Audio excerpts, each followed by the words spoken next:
Gentlemen, welcome to beautiful Hillside Middle School. We are here tonight for our regular meeting of the Board of Education. It's June 11th, 2024. Before we get started with our business and our folks, before we get into business, let's, if you'll all please rise and join me in the Pledge of Allegiance, please.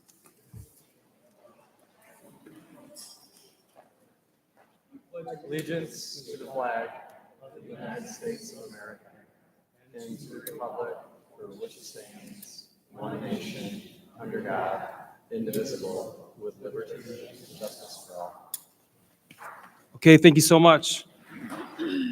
We are here for a very special night, our retirement and celebration of 25 and 50 years of service. We do have a few acts of business to get through first, but we'll get to our celebration shortly. And then we'll start tonight with our secretary, Ms. Stewart, please, with our roll call. Thank you. President Wilson. I'm here. Vice President McIntyre. Here. Treasurer Campbell Voitel. I'm here. Trustee Mazurek. Here. Trustee Meyer. Here. Trustee Prescott. Hi, everyone. I'm here. And Secretary Stewart here. All right, thank you. We're all here. We're also joined tonight by our Dr. Weber, our superintendent of schools, and the central office leadership team here in front, the best team in the business. And you're looking at them out in the audience tonight. Some really special folks who are retiring and celebrating tonight, and we can't wait to get to that. I'll turn it over now to our Vice President, Ms. McIntyre, for the adoption of our agenda, please. Okay, I'd like to bring forth motion 115 that the agenda be adopted as presented. Support. All right, so I have a motion properly presented by Ms. McIntyre and supported by Ms. Meyer. Any discussion or questions on our agenda tonight? All those in favor? Aye. Any opposed? All right, the agenda passes. That brings us to our consent resolutions, number 5 on our agenda. Again, I'll turn it over to Ms. McIntyre, please. Okay, I'd like to bring forth motion 116 that the board accept the consent agenda items for approval as presented. This includes 5A, minutes of the May 28th, 2024 Board of Education meeting, 5B, 2024-25 Board of Education meeting schedule, 5C, overnight and or out-of-state field trip requests that include C1, Meads Mill 8th grade trip to Washington, D.C. from May 14th to the 16th, 2025.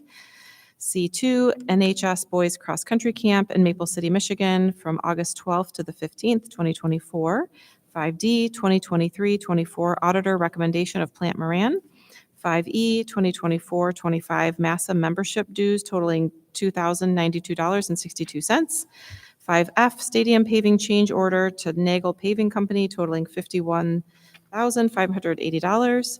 And 5G, bill warrants totaling $2,592,492.84.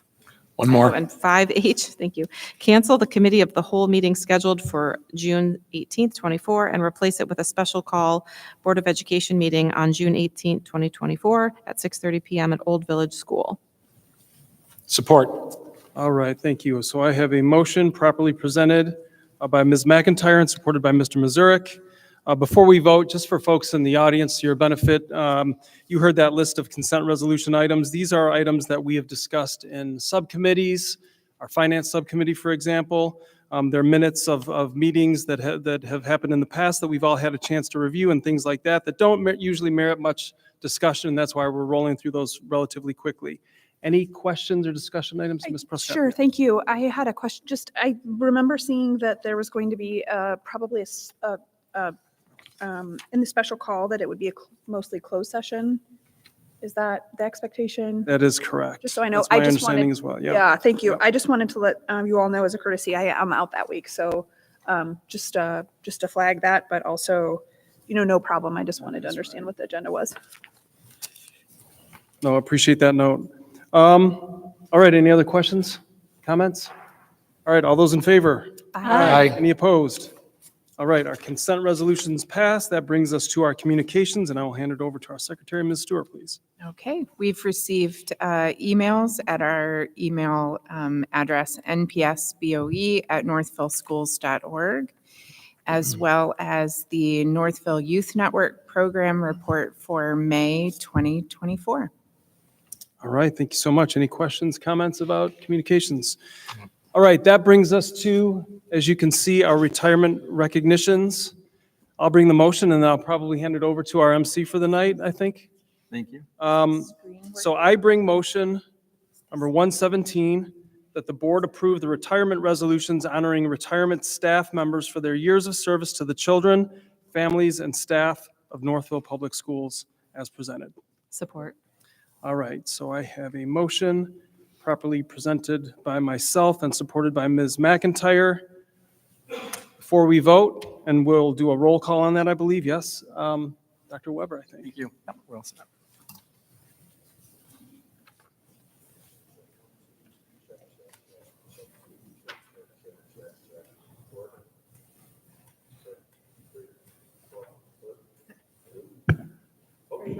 There it is. Hey, so really, there's a saying that a gentleman I used to work with has that hits on a night like tonight, I think. And that is very simply, the days are long and the years are short. For the youth in the crowd, believe me, it's true. The days are long and the years are short. And tonight is a celebration, and it's interesting when you speak with educators who are retiring, there's always that edge of not wanting to go. Because what we get to do for a living is a calling for many of us. It's something that brings us immense joy and pleasure in helping students become great people in this world, to be there. We also know colleagues that we're leaving behind that were there for us in some of our most difficult moments of life. But tonight is about celebration in so many deep ways. And so thank you all for coming here. Carrie Morfino, Food Service, thank you so much. The new baseline band, thanks for laying down the groove. Appreciate that. And we're gonna get right into it. I'm gonna start with folks who have 25 years of service, and then we've got a special person in our crowd who has 50 years of service.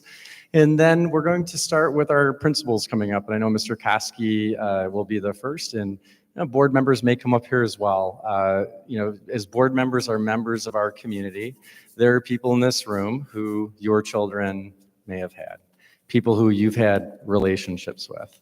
And I'm not going to guarantee there won't be tears from at least a couple of us. That is the way it is. So why don't we go ahead and begin with our 25 years of service as I look through here. So we do have 25-year service award recipients who were not able to be here. That's Paula Beck, Sharon Earl, Lene Kiernan, Lindsay Keebler, William Kinney, Timothy McMaster, Michael Meyer, Tanya Nugent, Jeffrey Shade, Anna Kate Sims, Douglas Walters, and Carrie Weber. But right now, please allow me to call up, and if the family would like to come up and perhaps get a picture together, that'd be fantastic. Let's go ahead and start with Mary Kate Bryan.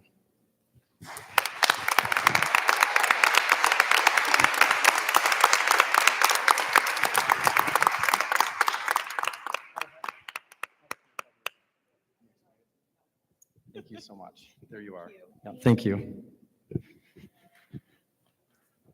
And then let's go with Carrie Crick. Carrie, 25.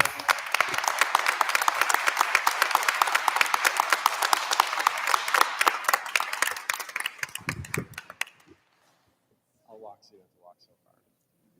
Thank you. Oh, thank you. Sincerely, thank you.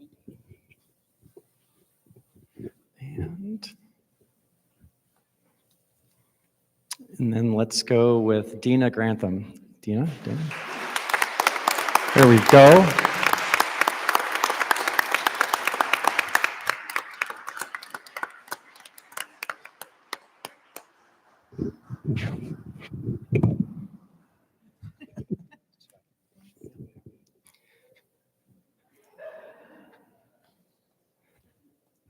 And on the 25, Sherry Slater. Sherry, yeah, there we go.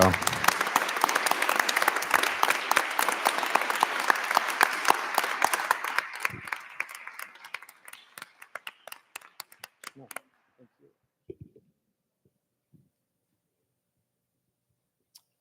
And before we get to the retirement, so Mr. Koski, you are on deck. It is my distinct pleasure to read a year of service number, and there was a beautiful special done on CBS Detroit, I believe, 2 weeks ago. Let's give it up for Mr. Mike Rumbell, celebrating 50 years with the Northville Public Schools.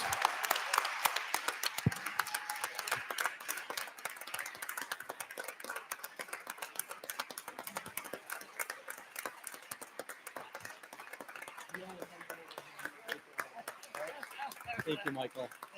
Thank you. All right, Mr. Koski.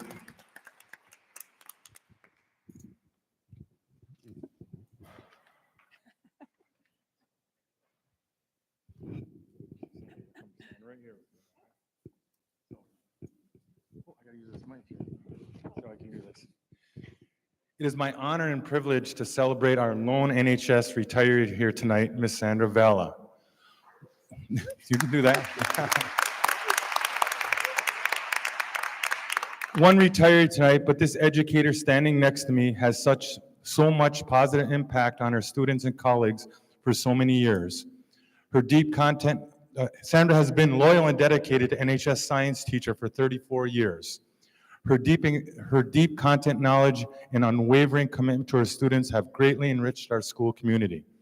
Ms. Valla's passion for science has inspired countless students, fostering a love for learning that extends beyond the classroom walls. Her caring nature and supportive presence also made a lasting impact on her colleagues. Thank you, Sandra, for all you've done for the students and staff at NHS. Who are the best people to honor Sandra tonight? Of course, those who she impacted most. So I directly asked her colleagues and students about what they will miss about Miss Valla. The list was long, so I condensed it to a few. Here's what they said. You gotta hold that for me. Her incredible science knowledge and how she was able to easily and authentically share the knowledge with students and even colleagues. We will admire her personal connections with students and staff, her willingness to make us smile and laugh each day, her funny stories, her genuine kindness, compassion, and caring ways. She always would celebrate her positives in our lives, no matter how big or small. We will miss an example of a teammate who was always willing to mentor others in the department. There's there to give historical perspective too, a loyal and trustworthy coworker and friend. And we will certainly miss her baked treats. I'm going to finish with a direct quote from a student. We will miss Miss Valla's big heart, which allows us to open up our minds for learning. Sandra, it's now time to return those 63 rocks with your hubby, John. John, can you give a wave back there? Oh, there he is, to their original places. It's now time to be that wandering grandma and spend even more quality time with your 4 incredible daughters. It's now time for that summer Mediterranean cruise and trip to Germany in the fall. It's now time to dive back into all those hobbies. Truly enjoy all this. Sandra, we are deeply grateful for your 34 years of dedicated service and all you have done for NHS school community. Thank you, and we wish you well.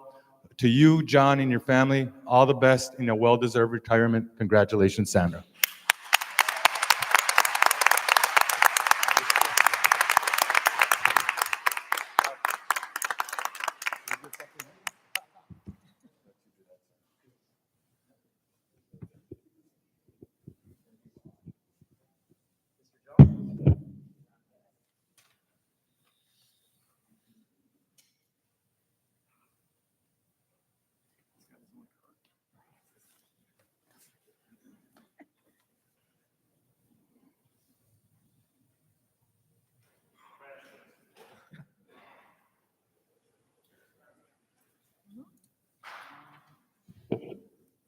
Okay, I don't know who I've got first. All right, Greg Lanzi. Greg, come on up.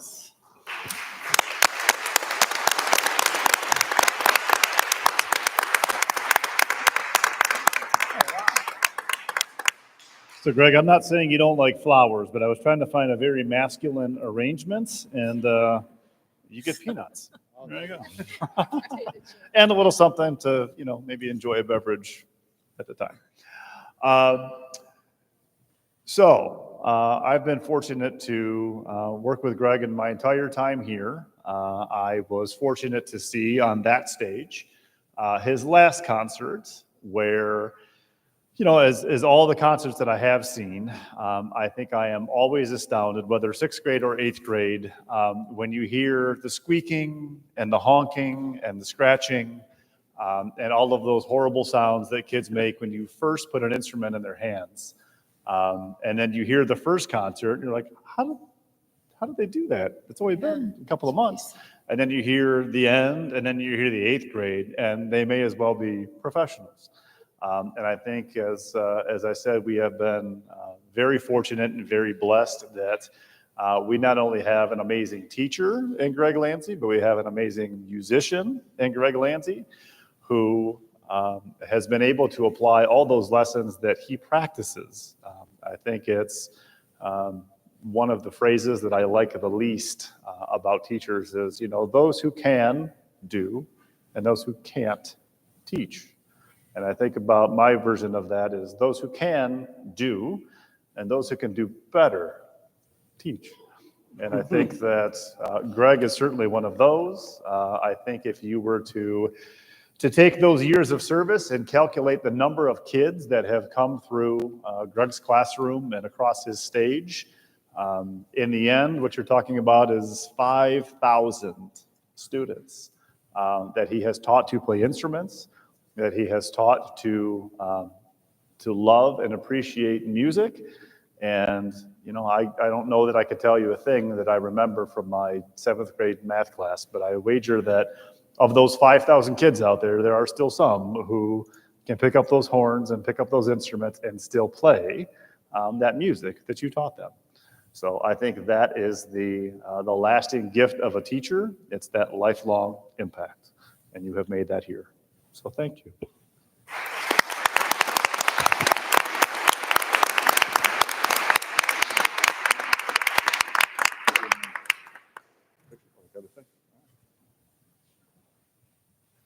All right, Loman, where are you? There she is. All right, so Loman.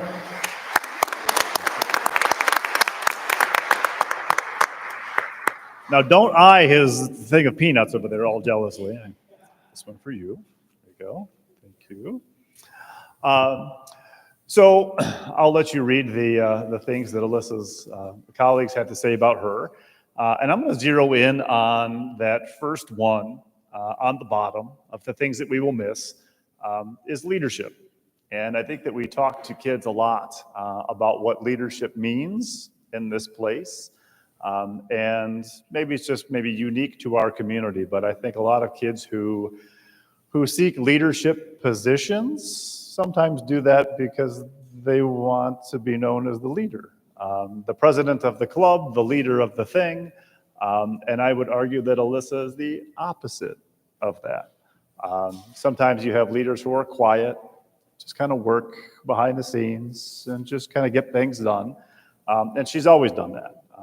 I think from my first day here, my first week here, Alyssa was that person who I thought, okay, you got to tell me what is it that we're doing here. She was our IB coordinator. She had laid all of that groundwork. All of the things that we are able to do on that front are only there because of those foundations that you built over those years. And if I go down to some of those other things, I think that the impacts that you have on our kids and our staff are not always the, rah, rah, look at me, look who's leading the thing and in charge of the thing. But I think that you were always there, always working, always leading, always behind the scenes, and maybe sometimes soothing some of those things for both kids and for teachers. And I think that in all my conversations with you instructionally, the goal has always been, I want to make sure that kids are ready, right? Ready for the high school, ready for life. And again, quietly, diligently, over the years, that goal has been realized. So thank you.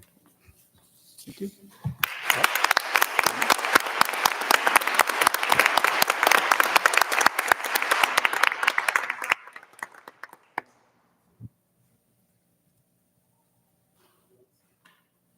And Brandy rise.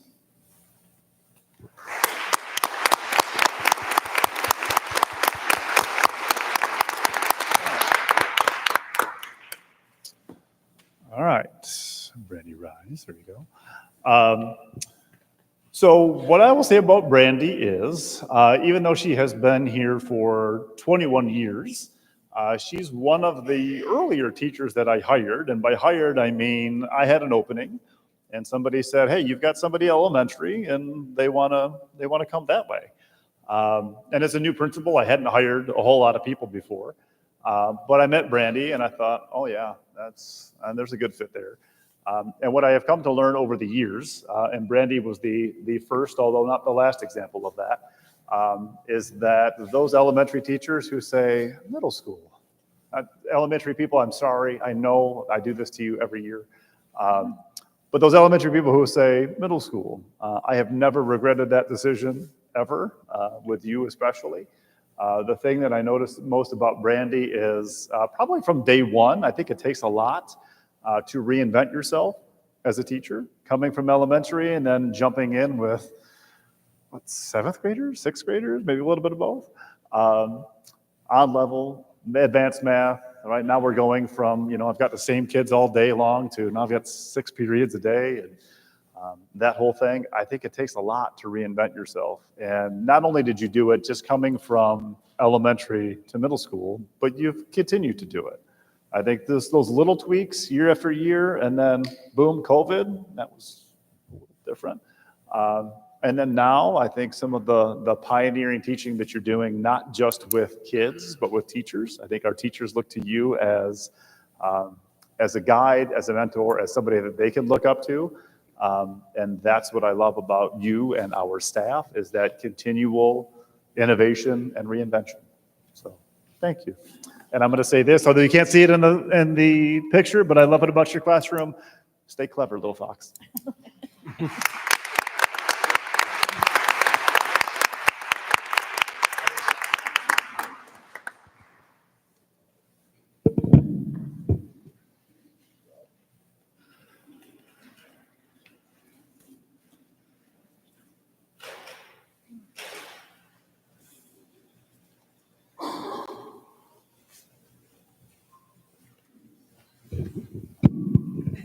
Well, I didn't get you flowers.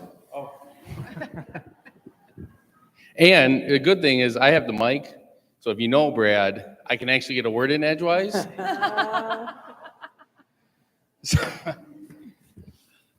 Doesn't mean it's going to be long, because I know since Brad announced his retirement that his goal was to do an Irish goodbye because he's an O'Neill. But I know as he's going to exit here, he is going to go and spend a lot of time at the finish camp. Because that is his true happy place that I've had opportunity to spend with him.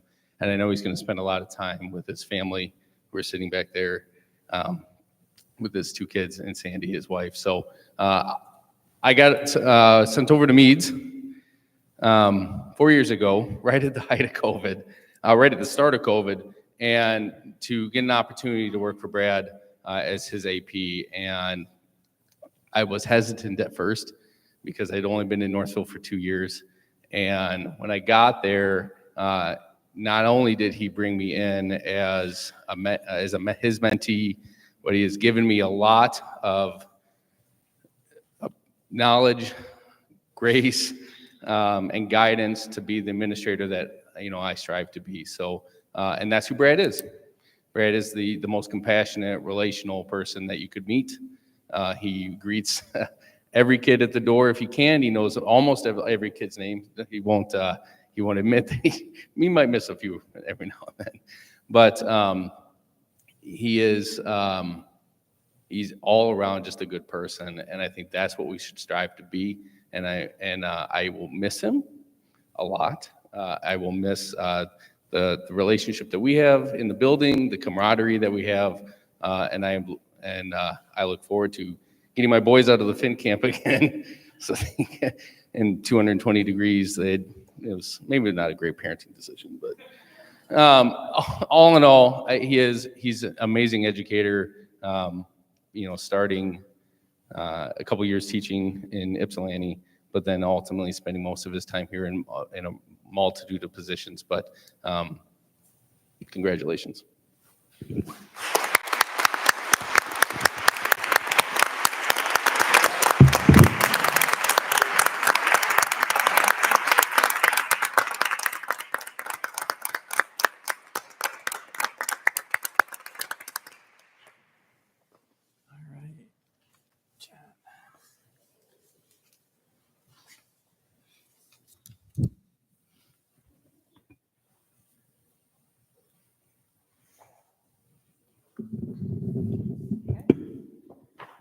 Hello, hello. Welcome. I am Jen Bugar, and I have the pleasure to speak about these two wonderful women. Collectively, these ladies have served at Cook and in Northville for 47 years. As I considered the things that I wanted to share with you both and all of you, I really thought about the word service. Service is a word that I think of often and certainly applies to you both. We all know that service in education is a large part of what we do, but reflecting on Kathy Bradley and Carolyn Pollar's work reminds me of all that they have given. C.A. Lynch wrote, "A giving heart is a treasure to hold. It warms the spirit, makes the soul bold. Caring for others, our love grows. We build friendships and foster kinship flows. Through kindness and generosity, we find our well-being is enriched, our hearts aligned. Giving helps create a world that shines, where love and compassion intertwine." So I'm going to talk first about Kathy. Kathy, for 33 years, you have given to others, providing for our students with the opportunity to be independent and to be their best selves as they go on to other classrooms, as they go out into the community, as they give the world their personal best. You supported students when they didn't know they could do it themselves. You watched as they flew on their own, and then you came back every year and you did it again for a new batch of kids, year after year.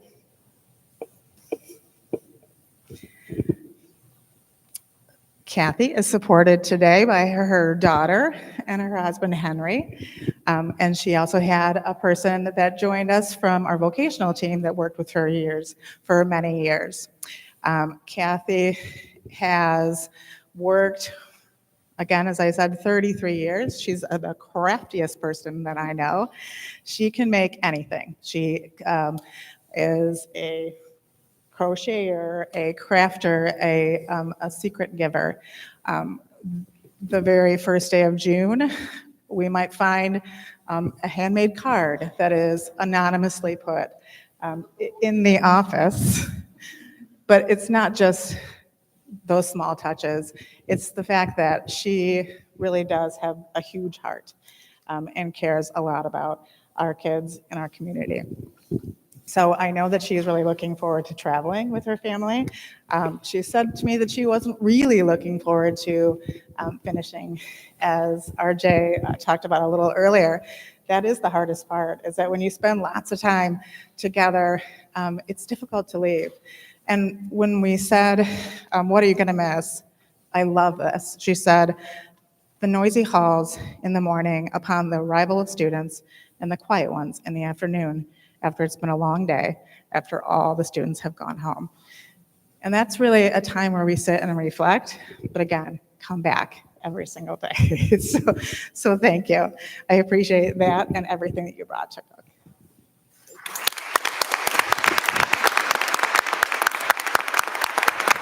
Okay, Carolyn, you're next. I promised these ladies that they could stand with me and not by themselves because I didn't want to do that. I don't blame them. It's kind of scary up here. Carolyn. Oops, I need to find my next page. For 14 years, you have brought laughter and compassion, caring for others and teaching others how to keep our students and our families healthy and safe. Assuring that your knowledge helped to inform and protect our students, the staff, and their families. Their medical needs are such that we have to be able to meet them, but also so that they can focus on their learning and while they're growing their minds, their hearts, and their bodies. You left us for a while, but then you came back because you love the work so much. Carolyn is joined by her family, her husband Tom, and is looking forward to kind of recreating herself. So you can see in the pictures up there that Carolyn is a fashionista. She will dress up for every single holiday, every single Spirit Day. She always had a t-shirt and an extra one for the next day. She's dressed as a snowman up there and definitely put us all to shame when we were showing our school spirit. Carolyn left us, went to England, came back, and again, as I said, continued to provide the service for our students. So she has been part of that social committee that is important because that social network is important, not just for kids, but for our whole group. She understands that we need to make those connections, and that is really critical. And I think most of all, I will miss her hard work and her dedication, her sensitivity for those families and the students that have the most difficult roles. But she continues to support them no matter what, giving it her all and her work ethic. So thank you, Kathy, and thank you, Carolyn, for what you did.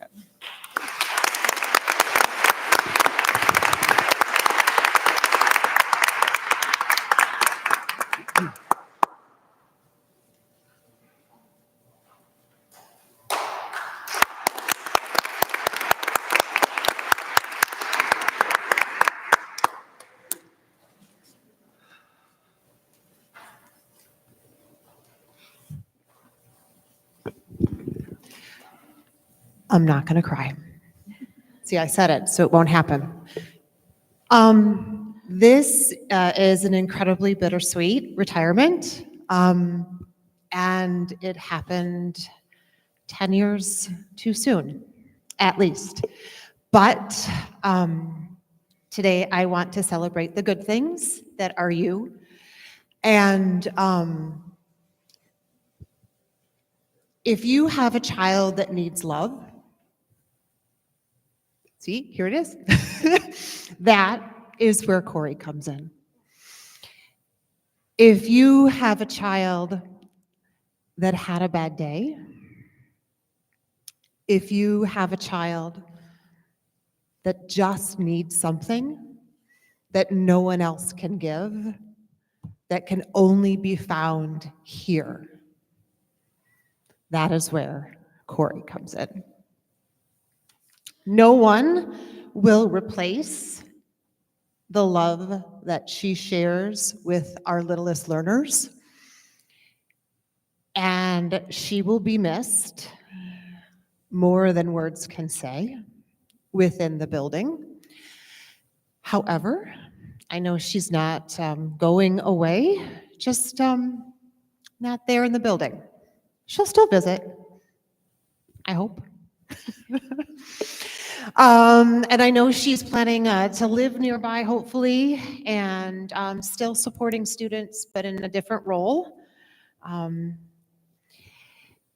Her career has been vast in the sense that she started in Northville as a preschool aide, then wanting more for herself and wanting more for her kids. She went back to school, where she did her student teaching at Ammerman, where she got a job within Northville and has spent the majority of her career at Ammerman. And it's one of those things when you build a life around your career that I know it is mourning a loss for you as it is for us, but I cannot thank you enough for what you have given children. Thank you.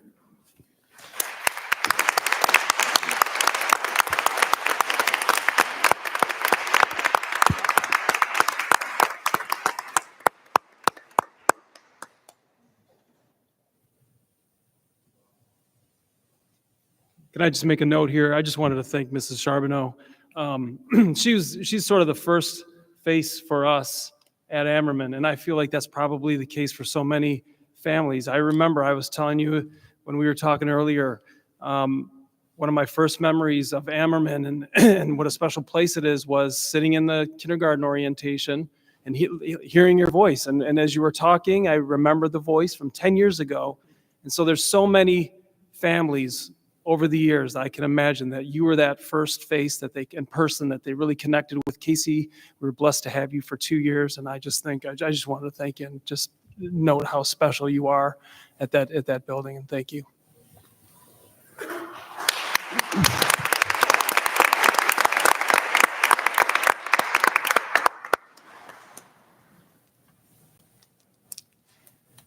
All right, Kim, come on up.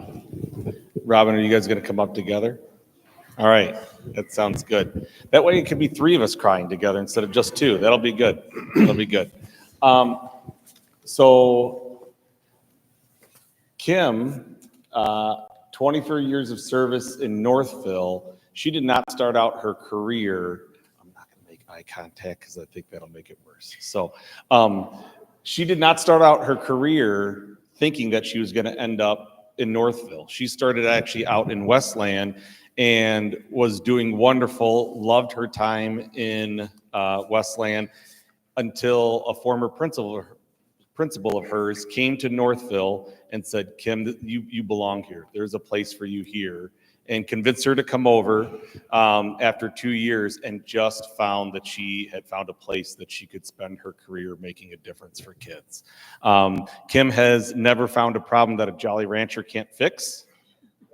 And one of the phrases on there that she's taught her students this year is, we talk a lot about social, emotional needs of our students and supporting kids. One of the phrases that if you were to go into Miss Carr's classroom, if things are getting really tense, you'll see the entire class raising their arms and just saying, "It's all good, baby. It's all good." Kim has transitioned from in-person learning when we needed someone teaching online school to students. Kim was right there learning and developing that for our kids. There's a lot that she's looking forward to in retirement, but I will say, if there's one thing that she's a fantastic educator. She's an incredible human being. And her dedication to her family is something that I learned about from day one, and that we've shared a lot of time talking about how important family is, whether it's me as a young father or talking with Kim about how she's been able to help her family through a lot of difficult times. The time that we spend with family is something that's never been lost on Kim. And I know she's going to get a lot of great time with her mom, and that's going to be something that's really important to her. So the other thing that I wanted to make sure, when I was talking to staff about what we would miss most about Kim, they talked about how she would always bring the positivity when things were really difficult. They talked about all the love and hugs that she'd be giving when someone needed something. But one of the things that was a common theme for Kim was anytime there was a really difficult conversation happening in school about a decision that was made or something that we were going to try differently, it would start to get, man, how is this going to change and how is this going to affect me? Kim would always be one of the first people to pause with this calm voice and just say, I wonder how this will affect the kids. And it shifted the conversation to start talking about a kid-focused approach in our schools. And that's something that our staff always noticed about Kim. So congratulations, Kim, on your retirement.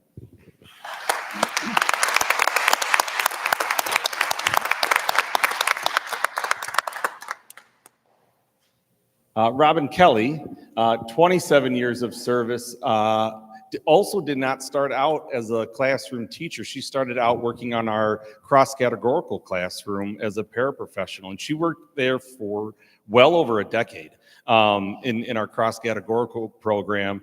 And during that time, also recognized that her impact on kids is something that she wanted to extend further. So she wasn't only raising her children, going to work during the day, but going to night school to get her teacher certification so that she could come back and give more to kids.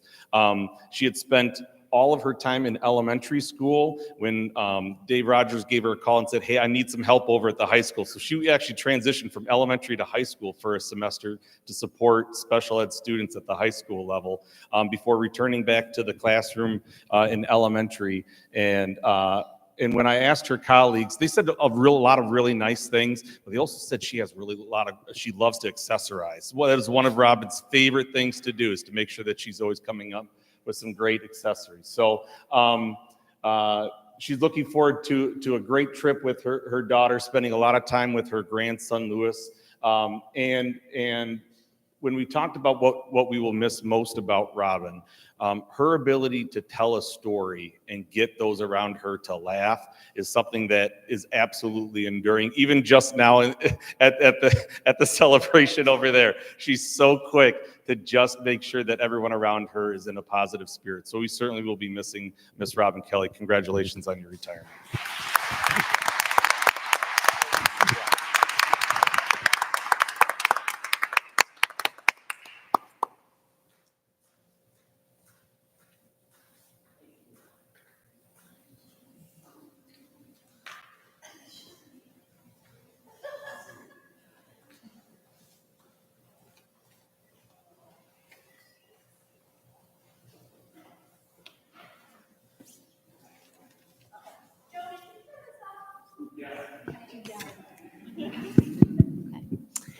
Okay, Zoldy. So when I was thinking about how to capture Zoldy in a retirement speech, I went straight to the 5D rubric because that's where we all go when we're thinking about retirement speeches. What better place? But there's a reason for it. So our whole rubric, all 30 indicators are student-centered, and that is Zoldy. It starts when you get to her door. It's usually closed, not because she doesn't want you to know what's going on back there, but because she's got a doorbell. And you ring the doorbell, and a student comes to the door and greets you and brings you in, gives you a tour, tells you what's going on, may talk to you for 30 minutes about what's happening, because that's the environment that you create, okay? I was in there probably a week ago, maybe 2 weeks ago, and just, it was so seamless, but a student had, something happened to their hand, and you were like, sounds like you got to visit the classroom nurse. So she walked over to the classroom nurse got out a Band-Aid. I mean, it's a very well-oiled machine run by kindergartners. I mean, that's the phenomenal thing about Zoldy. I mean, you have dedicated your life to our children, and everything you do is through the lens of our children. It extends to Lighthouse too. So Zoldy has been on our staff Lighthouse team for as long as I can remember, and always brings the conversation back, because sometimes we sway a little bit, and you'll always say, but wait a minute, shouldn't we have the students make that survey? Shouldn't we have the students present that? We should definitely have the students make that slide. Every single thing you do is from the lens of the students, which is why your students adore you, and why we do too. And so this is going to be very bittersweet for all of us, because you are Ridgewood, Zoldy. So congratulations to you. Very well deserved.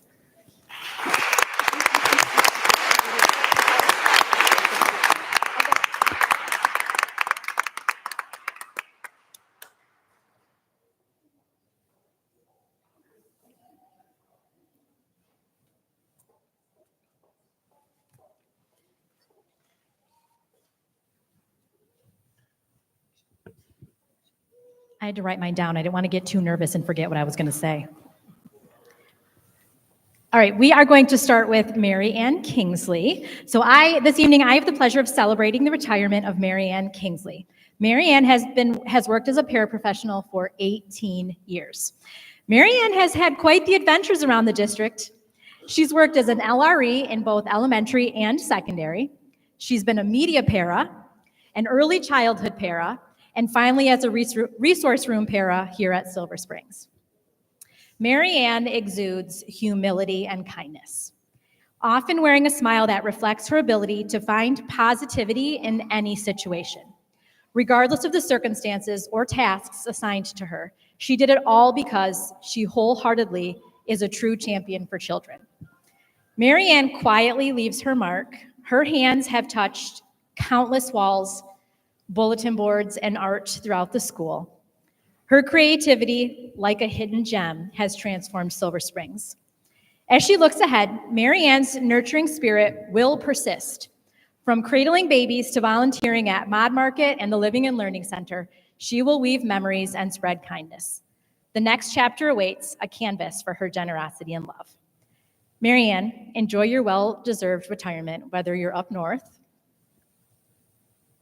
remodeling a kitchen, or two, or right around the corner. May you find joy. And though we bid farewell, your legacy remains etched in our hearts and on the walls and halls at Silver Springs. Thank you. You will be missed.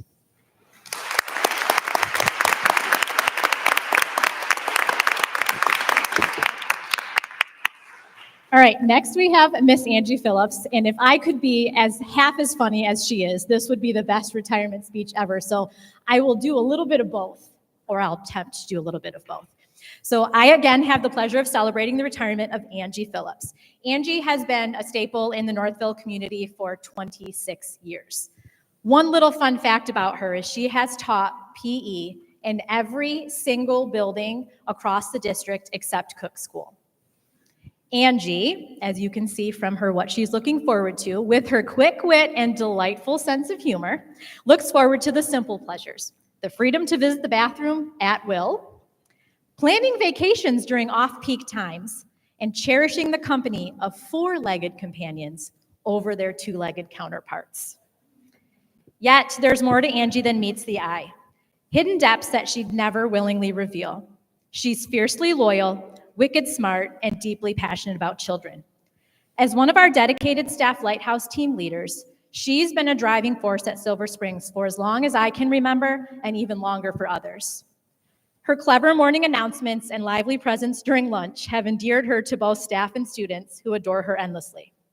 It's not just the students that will miss her, the staff too will feel the void that Angie's retirement will leave behind.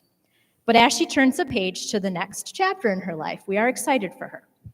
Angie, I hope that you enjoy spending quality time with family and friends, exploring distant places, and bidding farewell to any worries about lice.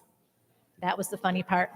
Congratulations, Angie. Your absence will be felt, but your legacy will endure.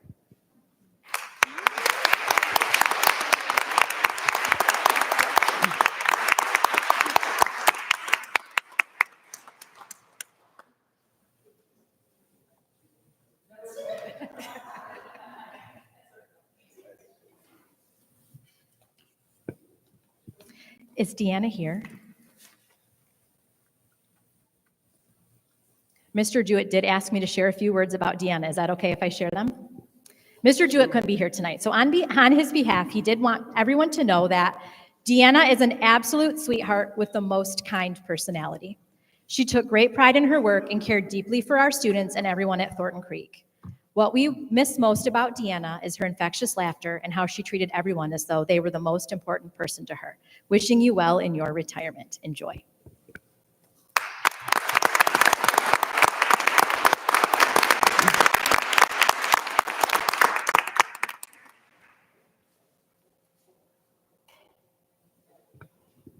All right, Mr. Ken Stark, come on down. So Mr. Jewett asked if I could spend some time talking about Ken, which I was delighted to do because Ken has worked at Moraine in 2 out of the 3 years that I've been here at Northville Public Schools.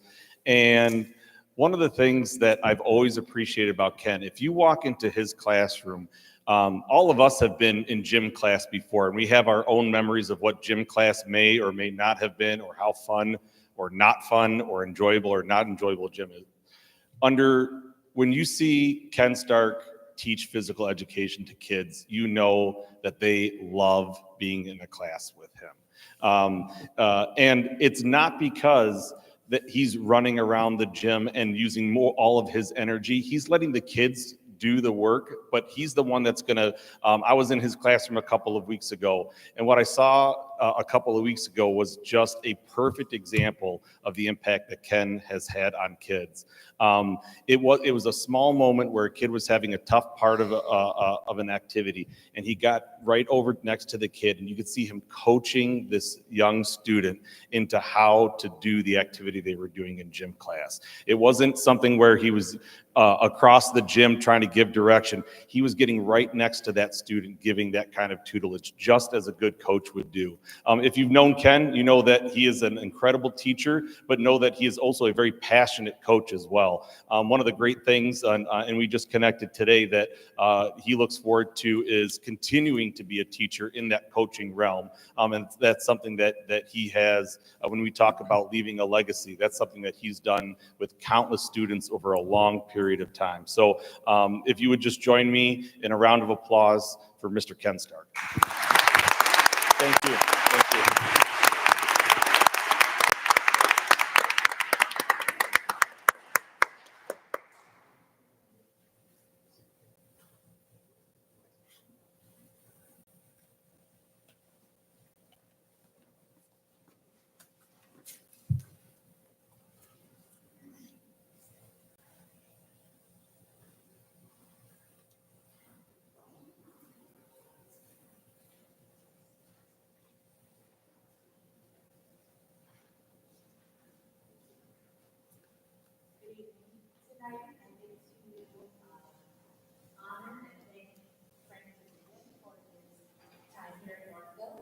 Frank has been a Northville employee for 10 years, but prior to that, he also worked for the GRS in Northville schools. He's actually been there longer than that. I was trying to think of ways to describe Frank tonight, and what came to my mind was Frank is like the mayor of boosters. He goes to every school, he talks to everybody, knows everybody, so he's kind of like the mayor, and I feel like he represents us well. Frank works really, really hard. He's very dedicated. He likes to make us think he's grumpy and that he won't do what we ask him to do. No. But we all know that he has a soft heart and he will do anything we ask him to do. He fixes things for us, he fixes our hearts, he hangs things up on the wall when we need it, he cleans our storerooms, he picks up things we forget to order, he takes things from this school to that school. So even though he grumbles about it, we always know he's got it back. His hard work and dedication to our program and to Northville, really hard to do with me. So I'm going to say goodbye, but not forever, because Frank is taking on another exciting chapter where he's going to drive a school bus for Durham or Northville. All right. We will see him. So if you see him, say hi. And then hopefully he'll get some more time to spend with his 5 kids, many grandkids, and do some more camping with his wife.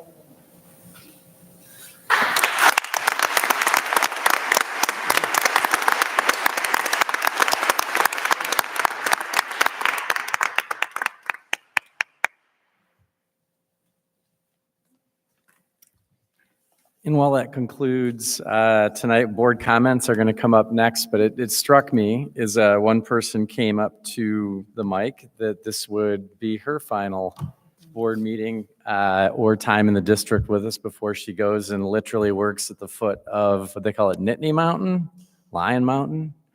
Is Beth Solinsky is going to be exiting Ridgewood and going back to her home state of Pennsylvania. And Beth, it's been a pleasure over my 2 years, and I'm sure Aaron and Rebecca and Mike, who have worked with you for some time as well, please feel free to say anything, but we're going to miss you as well. Yeah, I wanted to jump in too.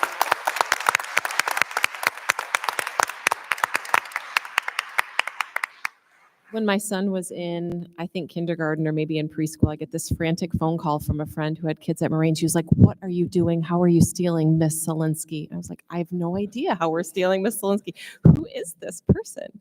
And then I got the delight to work so closely with you, Beth, through PTA, and I really treasure all the ways that you have built such a strong leadership style with Ridgewood students and staff. And the years prior, there were some changes, right, that kept happening in the leadership, and you have just taken and run with that program and created such a beautiful community over there that has changed in the time that you've been there too, with so many different kids coming into Ridgewood, and you will forever be missed. The way that you have impacted all those rockets and greeted everybody, working through COVID, all of those big changes. We were working together with PTA during that really challenging time.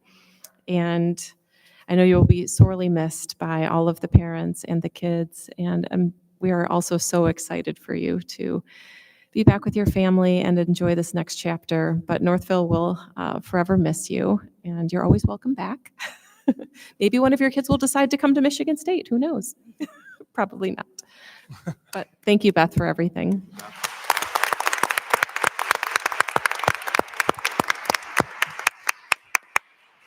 Comments? Oh, thank you. You know, I'm reflecting on how many years has Northville been educating kids? 156. 56 this year. 156. 156. Yeah. I think about this. This is bittersweet because this body of educators that we're celebrating tonight represent an enormous percentage of our talent and our capacity to educate our kids. And while we know that we can't keep you all forever and that we celebrate with you the opportunity for the next stage, it is a great body of talent that is going forward from this place. So, and we even have Mike Rembell, who's been here 30% of the years that we've even been in business in Northville. So that's pretty amazing, Mike. And I have 3 generations of my family that have been affiliated in some way with the music program in Mike. So, you know, that's a long time. But I think as an educator myself, I have so many things I could say, but I am struck by what it takes to put together a career of decades and decades of success. And I think about those evenings and weekends when you could have been cooking dinner for your family and you were grading papers, or you were working out a project that a child was struggling with or needed extra support on, or doing your background kind of prep for the coming week, knowing that there were things ahead that you were going to have to really dive deep in helping your students learn. And so I'm just speaking to what's hidden underneath the celebration is what the personal cost was to all of you on a very deep level to flourish and be so successful in your career. And I recognize that. And I also can recognize the fact that that's energy that you get from that spark that you light in your students is what allows you to do that and to continue the heavy lifting of being an excellent educator, because there's nothing like it, seeing that light bulb go on in your students and to see the progress that they make. And I don't think that'll ever leave. You'll probably find some other ways to light that spark in the people around you in your next phase going forward. But just know that there's a great, deep respect for what it took to achieve what you have achieved for our kids during an unprecedented time of challenge. And yet you persisted, you embraced the call and the risk of making big changes, maybe changes that you hadn't even given any thought to, but yet you stood in the gap and you continued to reach those kids. And we never forget that here on the board, and we applaud you and respect you, and we know what it took, and there can't be enough thanks coming from us in our hearts for that. So bravo for all of you. You make us what we are as a district, and I'm just delighted to be able to be here to celebrate with you tonight. So.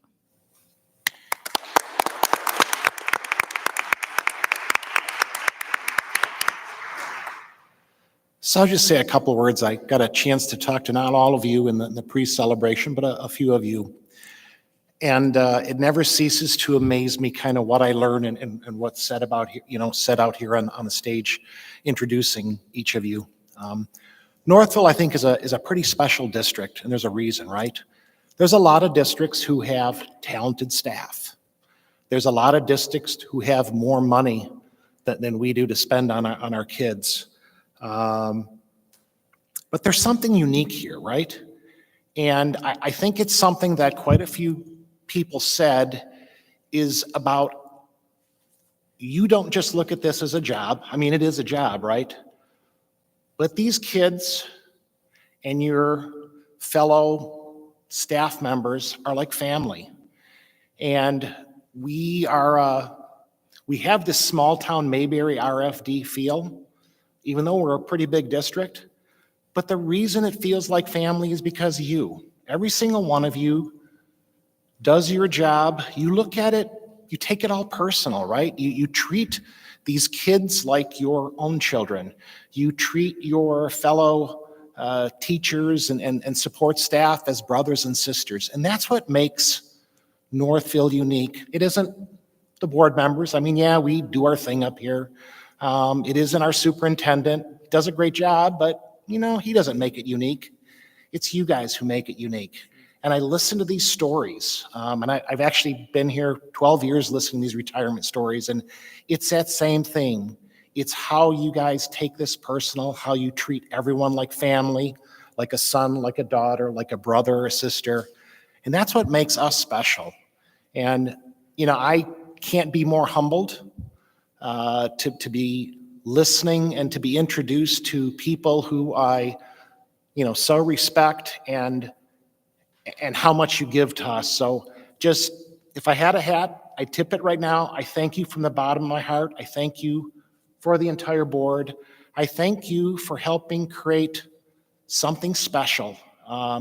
It's hard to keep that magic in a bottle, and you've done that consistently for us. So from our family as a board to yours, thank you. Thank you, thank you. I wish you all the best of the world. I wish you success. I wish you joy, happiness, health. And I wish you come back and visit and say hello, because we'd love to have you back. So thank you very much, every one of you.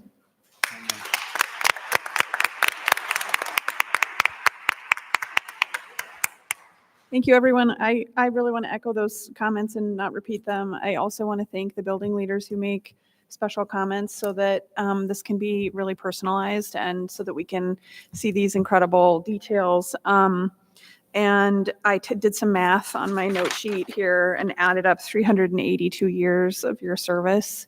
And that was just the people who were here tonight. We have a few who couldn't make it tonight.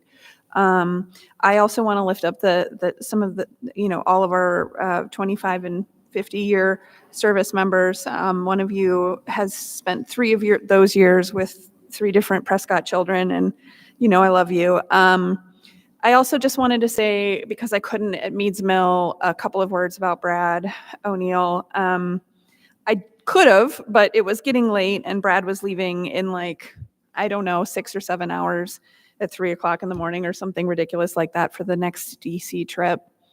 So I told him I would say some things at the retirement. And when I think of you, Brad, I think of the culture you've built at Meads Mill. And the word that specifically comes to mind is your decency, and the feeling of a home for the families that are served by Meads Mill. I know I speak for a lot of them when I talk about that feeling, that Meads Mill continues that feeling on from Silver Springs, from Winchester, and et cetera, to bring in the home feeling they have from their home school.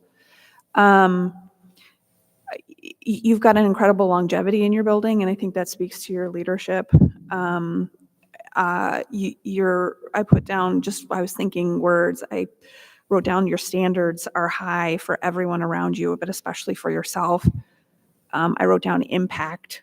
I wrote down reliable. I wrote down energy. I'll never forget you talking about how people who teach 6 to 8 are special because they would never want to teach anywhere else. And I think that you kind of live that. And then the last thing I just want to lift up, as some of these comments have about COVID, is that, COVID was a bruising and exhausting time. And I think the middle school especially had a really hard thing to do. Not that the other levels didn't, but after COVID happened, you hosted Cook at your school throughout that summer. And I don't know how you did that, and it must have been incredibly exhausting. But Cook needed work, and you opened your doors to that. And I just always remembered what a difficult thing that must have been for you to get after the difficulty we all had with COVID. And it's just an example, but I didn't want that to go unsaid, and to thank you for many years of great service to all of our kids.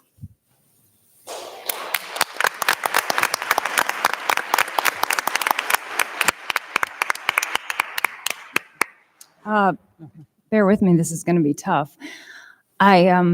I want to echo everything that my colleagues have said and say thank you. I became a teacher because of the passion I had around education and the importance it has in our society. That's a lot of what motivated me to be a board member, and we get to discuss a lot of wonderful topics about curriculum and policy, things I find very interesting. But tonight is a reminder that it begins and ends with the humans who dedicate their lives to this. And as a parent, I cannot emphasize more how thankful I am that you've decided to do that. To go along with Mr. Wilson's point, Mrs. Thomas, as I knew for my third grade son, we moved to Northville when he started third grade. And as all kids, he was not really excited about moving to a new home and a new school. And he came home from school the first day with a big smile on his face. You gave him a welcome, loving environment from that first day, and it followed every day. And I think about Ms. Lohman and Ms. Rise, who had both my kids in middle school and had their number in like 5 seconds.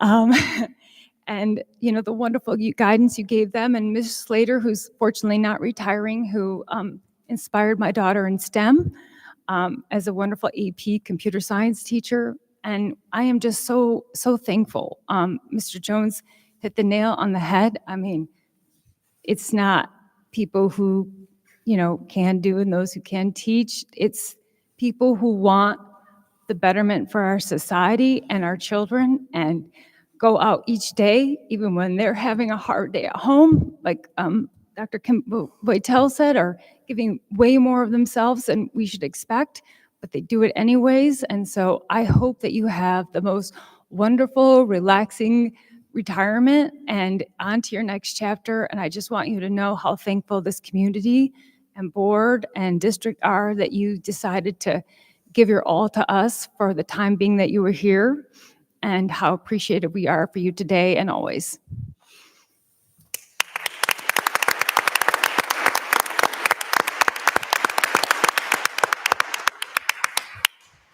Very well said. I like the rest of us, echo what we've all said. I mean, great comments here tonight. Just a couple of things that I noted. One, we heard a lot about service. Ms. Bugar, you said, think about the service. You see it in the years that folks have given, the dedication that folks have brought, the way you heard story after story about people in buildings and classrooms going above and beyond to make their areas special, right? And special for the kids and for the families that they were serving. The thing that really struck me, though, was how unique and sort of special and human each of you were. I love the slides, right? And I just took a couple notes. And think about, the number of kids who came through and families who came through in their childhood and school experience includes things like a Jolly Rancher queen, right? Passionate teachers that are passionate about math platforms, going above and beyond. Ms. Rise, I don't know if you're still here, but what you've done, with our family, above and beyond with math, I want to note that. Quiet leadership is a term that I heard. Think about the kids who have been witness to folks who have that kind of quality. Master storytellers, great storytellers like Frank. great accessorizers, right? These are people who kids are going to remember and families are going to remember, and you've had an impact on. I mean, think about an educator who's hosted 6 exchange students, right? You're pretty remarkable people that we're blessed to have our kids all around on a day-to-day basis. So just like the rest of us, I want to say thank you and enjoy your time. It's well-deserved, so thank you so much. Yeah.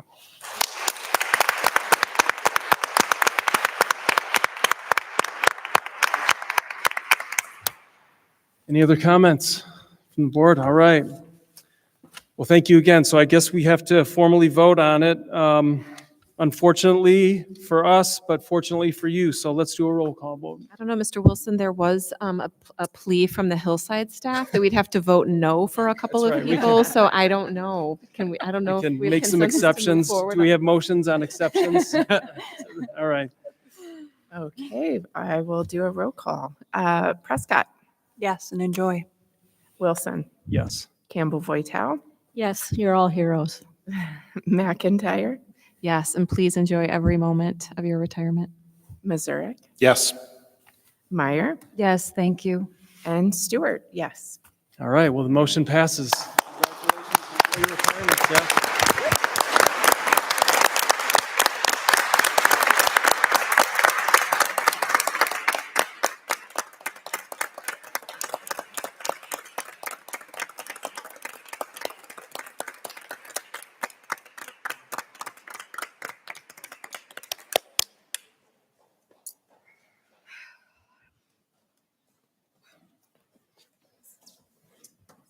So we had a little thing last Sunday, 646, I believe, students, and some, as I look to my right, were birthed and raised by a few folks over here. It was really a fantastic week last week. We'll let people kind of cycle out, but just enjoy if you look at the pictures, it really gives you an idea of how many kids we had. Dr. Weber, can I make a comment about graduation? I know that Please. this is not the point of graduation, but to Mr. Koskova, I see he's still here. I heard time and time again from my family and other people's families, oh my goodness, it was so efficient. They got him in, they got him out. I mean, I know that's not what you go to graduation for, but I heard so many positive comments on how efficient graduation is. So to Mr. Koski and everyone else that runs that ship, it's very well run. And once again, and I just thought that to pass that along. No, I don't think anybody thought you'd get 646 kids graduated in that time period. No, Tony took me into his office and he shut the door and he said, we need to have a quick talk. And I'm like, all right. And he said, no, it's quick. Like your speech is going to be, right, buddy? And he put his hand on my shoulder, looked me in the eye and said, right, buddy? And I said, yes, sir. Yes, sir. 4 minutes. Yes, sir. And really, I want to, Tony, don't escape yet, because truly, you know, the privilege that we all have being there and being as close as we are to you, every 646 of those kids, like when you shook their hand, it was real. It was your smile, your energy, everything. So before you head home, thank you. Thank you. Thank you very much. So that was fantastic. And I know Aaron, I'm going to hand this over to him in a sec, but last night we had our Alps night at Silver Springs, and I just want to thank Dr. Brock, Tanya Pitkin, Katie Booth, Devin Cadell, all the parents and the kids who came. Fantastic evening there.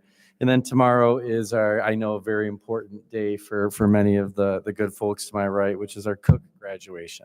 Cowbell's coming. Here we go, our Cook graduation, and that is special. But Aaron, if you want to go ahead and tee this up. Yeah, I won't take long. We've been putting together, Katie Rourke, our communications team's putting together a video to share with our community about some of the work we've been doing around artificial intelligence. We've been very busy working with teachers and planning and doing some work with some of our pilot teachers who've really been actually putting this into the hands of kids. So we just want you to take a look at this tonight. It's a video we hope to push out to our community to show them kind of the next leading edge of Northville schools. So take a look.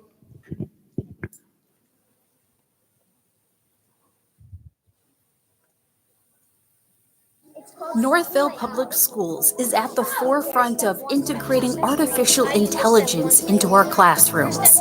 Across the district, several teachers are piloting different AI programs, teaching students how to use these tools responsibly.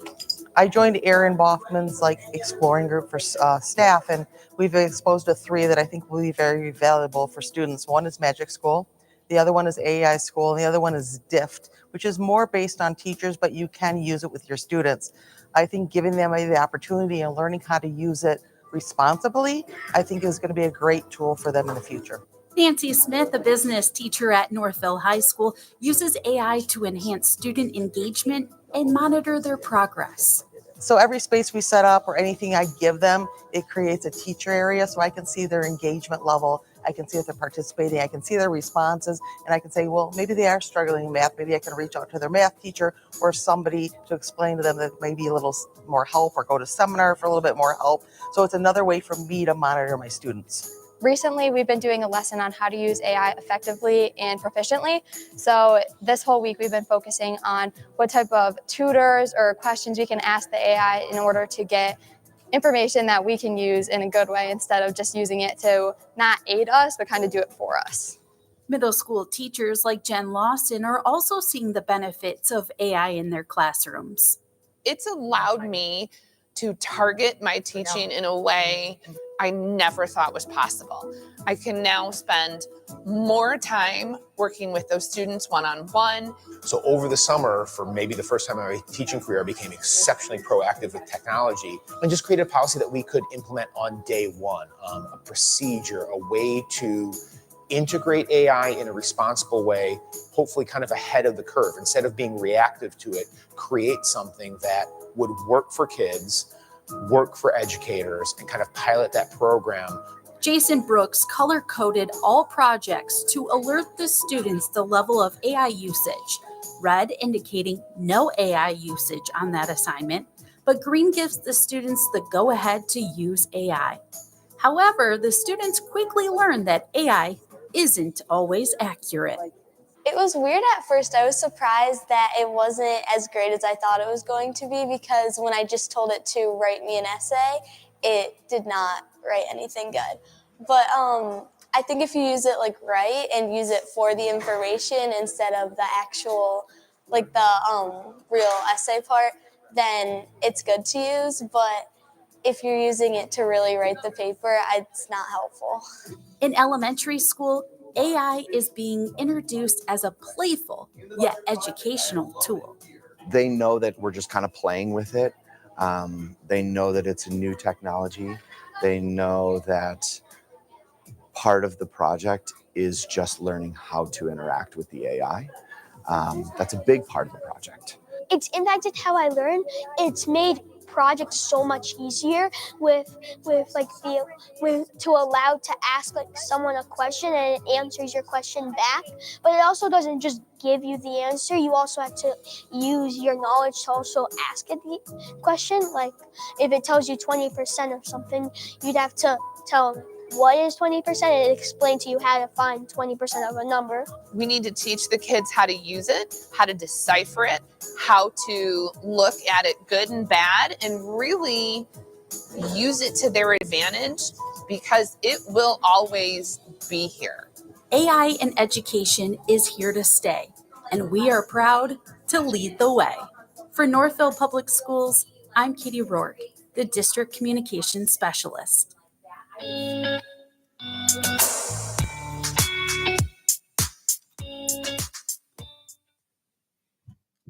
Well done, Erin. And Katie's a gift. Her voice and how she puts these videos together and help us tell our story, but saw some familiar faces in there as well. So thank you. That was great. Yes. All right, all set. Thank you, President Wilson. All right, thank you for that report. That brings us to our first of two opportunities for public comment tonight. As you may or may not know, 3 minutes for each speaker. I have cards here. Only one so far. I thought I saw another one float up. No? Okay. So there's still time if you want to bring a card up, but I'll bring to the podium here. Jenna Davis, please. So you'll have 3 minutes. There's the timer. You've seen this before, but just for our benefit in the audience, just give us a quick who you are and your connection to the district in case folks don't already know. There's a button on the bottom. Hello. Okay. My name is Jenna Davis. I have a third grader at Ammerman and a sixth grader here. And I just wanted to, here at Hillside, I've done a bunch of things throughout the district. And I guess I just wanted to start, maybe bring an idea and start a conversation with the board and the public in general about looking into changing our school colors so that we're all orange and black. I think now as a district, a lot of school districts are doing it. They're all going to kind of one unified front. And I think where Northville stands now as a one high school town, I think it would be a great opportunity for it. I know we're having a lot of bond money kind of influx into our schools. So before we make those, I've heard now being a part of some of these committees, how some of these schools got their colors of just one person went to Michigan, they're blue and yellow. So, but I think if we could all be orange and black, it might create that community as a school district, and we could probably retain some if we start them out even in early childhood. I've heard it from there on up about starting it. If we could have early childhood all the way up, we might retain some of our kids of we're all Northville, we're all in this together, and just might be the right time to kind of explore it some more before we put a bunch of money into our schools and make everyone their own colors. If we could be a united front, I think it would be a place to start. All right, thank you for your comments. It's an interesting question. I don't know if we've thought about that before, but we'll think about that. Any other comments? Any other cards? That's it for cards up here. All right, going once, going twice. That closes our first of two opportunities for public comment tonight. Thank you, Ms. Davis. And that brings us to look like our new hires Ms. Meyer. Yes, we just, had a presentation on saying goodbye. So, and fortunately, we also get to say some hellos too. So I am bringing forward motion 118 to award a one-year probationary NEA teacher contracts to the following staff for the 2024-25 school year. That would be Kimberly Gall, a 1 point FTE, Alyssa Miraz, a 1 point FTE, and Laura Wildfong, also a 1 point FTE. Yes, and I'll turn it off to Mr. Sumner. Thank you, Trustee Meyer. All right, I got to get used to this microphone. Formality. Okay, yep, nope, you're good. So I have a motion, sorry to cut you off, just trying to. No, cut me off. Official. So we have a motion properly presented by Ms. Meyer, thank you, and supported by Mr. Mazurek. Take it away, Mr. Sumner. Got a little carried away. My fault there, President Wilson. You're good. So yes, some hellos this evening, and actually some hello again. Our team is recommending the following hires to the Board of Education this evening. And I would ask as I introduce them, if they could please just stand at their seat. The first are two Young Fives kindergarten hires. With the launch of our new Young Fives program for our district, we've been seeking candidates who are not only terrific in working with young children, but also can help build the program into one that provides both the developmental and foundational learning we all desire to provide students of this age. Given those particulars, we have been extremely fortunate in identifying two candidates, neither of whom is a stranger to Northville Public Schools, to complement one of our current teachers who will be sliding into one of our brand new Young Fives classrooms. The first, Kim Gall. I don't know if Kim, there's Kim. Kim actually, quote unquote, Kim actually, quote unquote, retired from public education at the end of the 2021 school year, having served in grades kindergarten, 1, 2, and 4 here in Northville Public Schools, including at Ridgewood Elementary, where two of our Young Fives classrooms will be housed. Despite retiring, Kim has continued to work in our district during each of the past 2 summers in the summer school programs, while also serving as a direct hire substitute during the school year. When Kim heard about the Young Fives program we were starting, she reached out to express interest in returning to the classroom, excited about the opportunity to help build our new program and work with young and eager learners. Being familiar with Kim and her work with students, she provides a perfect fit as we seek to springboard this new Young Fives program. Kim Gall.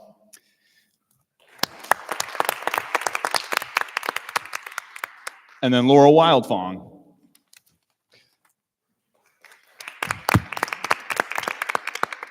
So like Kim, Laura's not new to Northville Public Schools. She has worked in the district's early childhood program for 6 years as a pre-K teacher, so no strangers to our young learners that would be coming into the Young Fives program.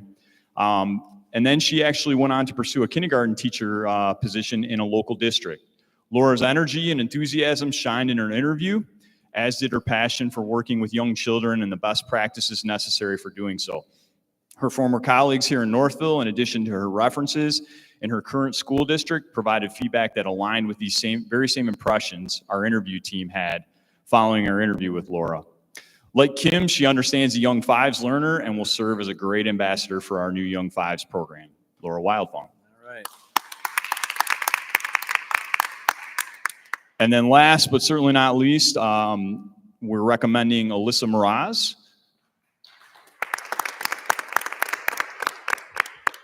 We're pleased to recommend Alyssa Mraz for an elementary resource room teaching position. Alyssa completed her student teaching in a third grade classroom on the west side of the state in Forest Hills Public School District.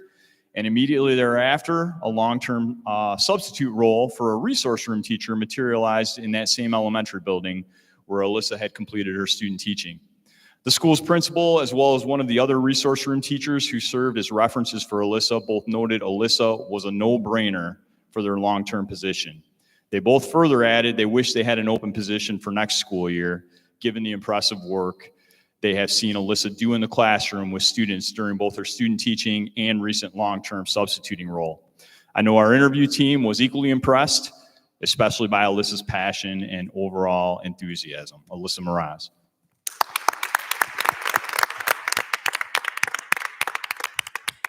Just want to welcome back Miss Wildfong, who was one of the first people that I just kind of turned my head and was like, wow, this is like an art, a science, I don't know. But seeing her classroom of, I don't know if they were 3s and 4s or 3, anyway, it was amazing. Amazing what she does. And I was new to sort of like how teachers could run a classroom filled with kids that are that age. And I was so sad when she left. So I'm very excited for all of you guys to be hired and to as we say, springboard this program. But I didn't get to have you as my kids' teacher. So, but welcome from the bottom of our hearts. We're very excited to have all 3 of you. Yeah, I wanted to say welcome back to Mrs. Gall, that she was a very influential teacher for my youngest, and just your patience and your depth of understanding of what the range of young learners needs. I think it's so awesome that you're coming back out of retirement to jump back into Northville schools and launch this program. So also echo Ms. Wildfong, it's exciting to have you back in the district. And Ms. Morose, welcome. Great batch of hires. Thank you. Thank you, team. Thank you. Any questions? Make it official. Everyone in favor? Aye. Aye. Any opposed? All right, congratulations. Welcome back and welcome.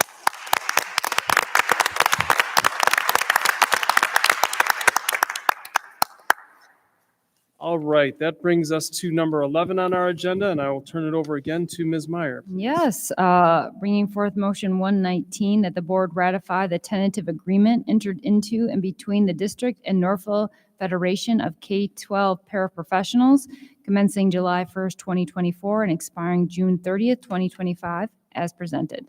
Support. All right, so we have a motion properly presented by Ms. Meyer and supported by Dr. Campbell-Voitel. Any discussion, introduction on this? We saw it. Any questions from folks? Thank you to the team. Yeah. Yes, thank you. Yep, it's within the guidelines that we set, and Yeah, if I may. This evening, I'd like to recommend the Board of Education conduct a ratification vote for a 1-year extension to the Northville Federation of Paraprofessionals contract. Over the course of the past 2 months, the board's negotiating team has met with the paraprofessionals to discuss a new contract agreement. After several productive and collaborative meetings, we reached a tentative agreement included within your board packets this evening that provides for a 1-year contracting extension, an agreement that falls within the parameters previously set forth by the board. In bringing this recommendation to the board, I just want to thank our paraprofessionals for their commitment to the district and the wonderful work that they do with our students. And a special thanks to President Ann Simpson, there she is, and her team for their leadership and overall collaborative disposition throughout negotiations. Excellent. All right. Any questions? All right. All those in favor? Aye. Any opposed? All right. Great job on that. Motion passes.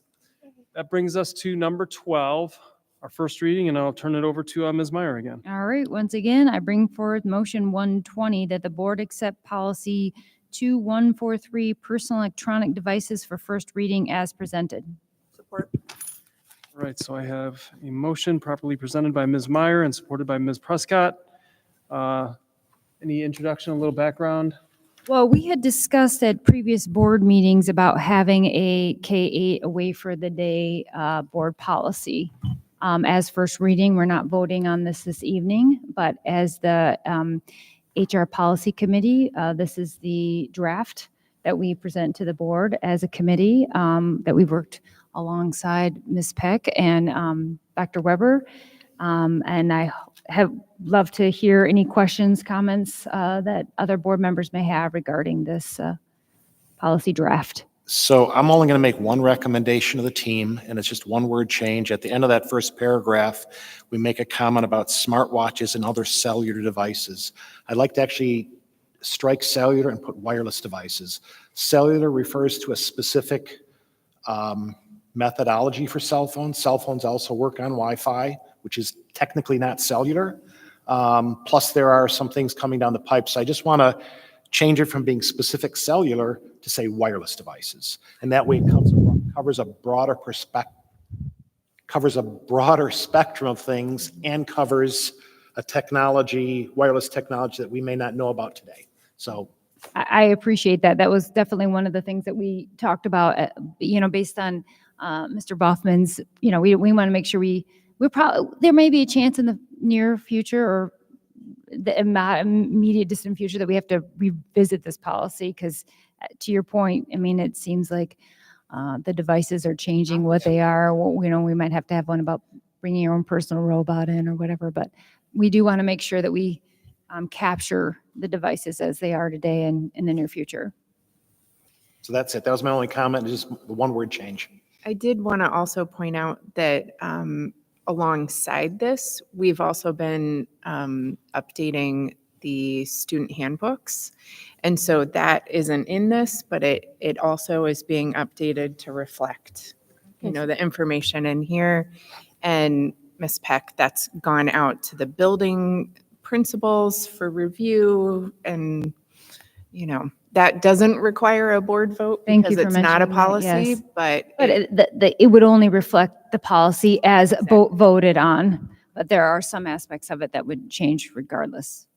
I think it's helpful to have the boilerplate be consistent. Yes. Oh, definitely. While it was pretty aligned, but there were variations that would be confusing. So thank Yes. you for taking care of that. Yes. And I think it gives that piece that Jim and reaction to some of the public were really calling for that kind of uniformity if Mhm. across different buildings and whatnot in the handbook, which is just a little bit more detailed. Like what's instance number one?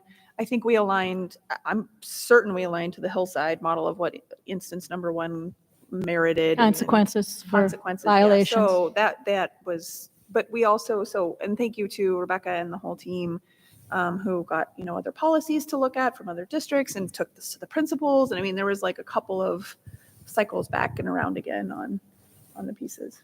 And I think that's another strength that I can see it reflected here, and that extra effort to have those cycles of read and reflect and respond, I think is all to the good.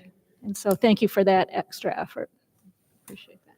I appreciate the clarification too, that kids can use personal laptops when needed in a classroom, but also they don't need to be a part of someone's lunch period or unless given explicit permission. So yeah, and we wanted to, and you'll see in here, we wanted to make sure that they could project the big game or the Olympics or the inauguration or whatever that there would certainly be days that there might be something that the principal decided. And so, we thoughtfully pulled apart those pieces from some of the public comment. And so I think we built it out with that in mind. I just have two questions. One, I'm just thinking about the language in the fifth bullet under the only as follows, middle school passing periods as directed. Is that kind of like as permitted? It's in the handbook. In the handbook, as directed. As directed is the Yeah. language in the handbook, And okay. what the handbook says is things like, we heard from moms who said, maybe a kiddo needs feminine hygiene or a pickup reminder. And I mean, that's happening at Meads. Like if a kiddo, briefly passes their locker during the passing period. And so we wanted to build out a specific bullet to protect that usage. Yeah, we heard that. And so the handbook really speaks to that. That's one where the handbook kind of fleshes it out a little more. And then my second question is the sentence right after that, personal devices must be powered off and kept out. Why not? I'm just, why power them off and not just keep them out of sight in lockers?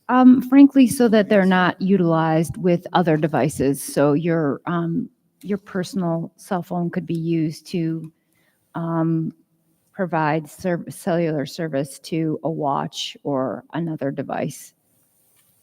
It gets around if you're using your phone to transmit a hotspot, then we can't control like we do with our Wi-Fi, what is in the building. Okay. It's already, and that's already part of our policy, just to be clear, like they're not supposed to be Yes, using thank you. hotspots. I see, all So right. that's already, consistent. All right, I think we actually do vote on the first reading, right? Just on the Just first that we reading, have- but we're not voting on, yes. Yeah, we just accept the first reading. That's what we're doing. We are going to vote, right?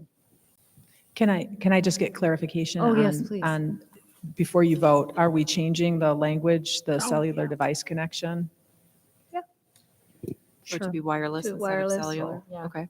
And just that, instead of saying cellular technology, you want wireless. Wireless? So that way it covers a broader perspective. And some phones today, like if you're at home, you can run completely on Wi-Fi for calling and that would be getting around the intent. So It's it's a technology issue. The satellites instead of the cell towers? Yeah.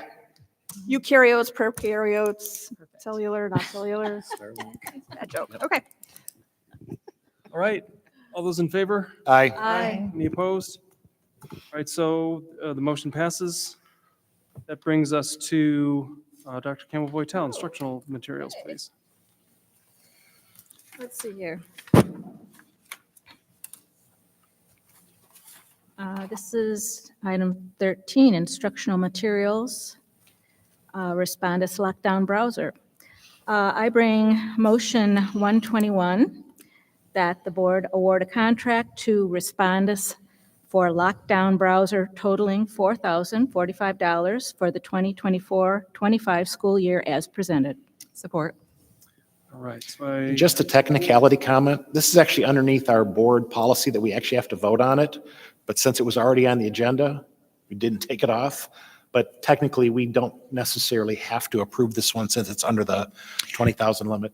The only reason it's here is because it's we're utilizing it just as a district program. So it's not about the cost necessarily. It's about the utilization of it and adoption of it as a district resource. So it's a little different than, it's not really about the cost because it's relatively inexpensive. It's really making sure the board's aware that it's being used so that you can be okay with the fact that a lockdown browser exists in the district. Well, that is the standard at the college level. I'm very familiar with this software, and it's just the only way to operate. So bravo for bringing that kind of security to our online exams in this district. And for those who may not be aware, Respondus, as you shared, is pretty standard. There are very few lockdown browsers that exist. Respondus is one of them. We've had a pilot group using it at the high school for about 6 months. We've been getting feedback on it. I'll tell you that we are a BYOD district. 80% of our high schoolers and 60% of our middle schoolers bring their own devices. So lockdown browsers can be a little tricky when it comes to BYOD because they're not district devices.